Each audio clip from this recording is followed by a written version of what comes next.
We are now to our point-counterpoint portion, and we're talking about should NAION be treated with medications. First up, Dr. Judith Warner. Thank you for inviting me. I am a little trepidation here about my esteemed colleagues and their strong opinions on the matter. However, my side of the argument is anterior ischemic optic neuropathy should, and I supplement maybe could, be treated with medicine. And medicine is a really nice broad term, I like that. So anterior ischemic optic neuropathy is the most common cause of sudden vision loss in the over 50 crowd. While this is true, it's also thankfully not truly common.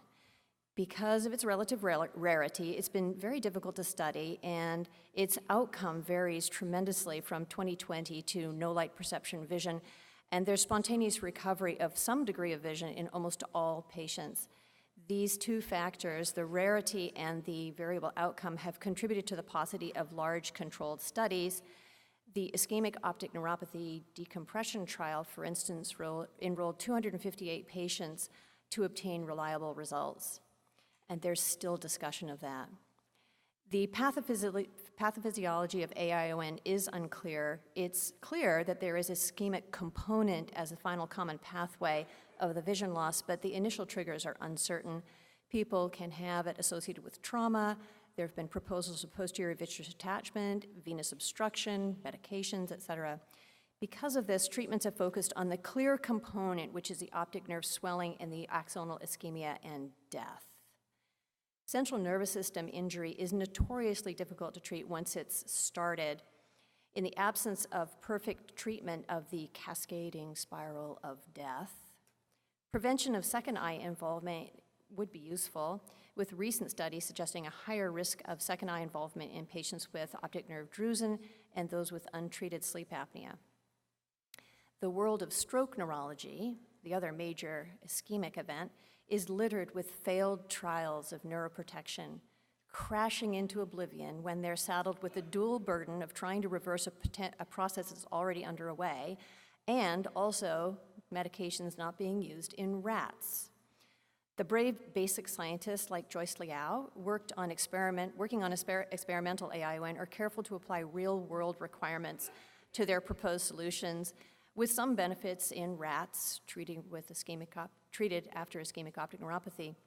They have found rescue of optic nerves with endoplasmic reticulum stress pathway blockade, BDNF receptor activation. Others have trialed minocycline and puerin. The most recent failed trial in humans involved a small interfering RNA to block the caspase pathway, the QUARK study. Various other trials for acute optic neuropathy with smaller numbers of patients have also been unsuccessful or contradictory or inconclusive, including normobaric oxygen, erythropoietin, heparin, warfarin, triamcinolone injections, and brimonidine. So the major current controversy roiling our community after 10 years has been the use of steroids for ischemic optic neuropathy, and I suspect that's the main goal of our inviters to discuss this. Dr. Hayray kept very careful records on his patients. He was not able to fund a prospective study, but he did a very extensive retrospective study of his patients over the course of 20 years. He collected records from over 600 patients and patient-selected treatment with or without steroids.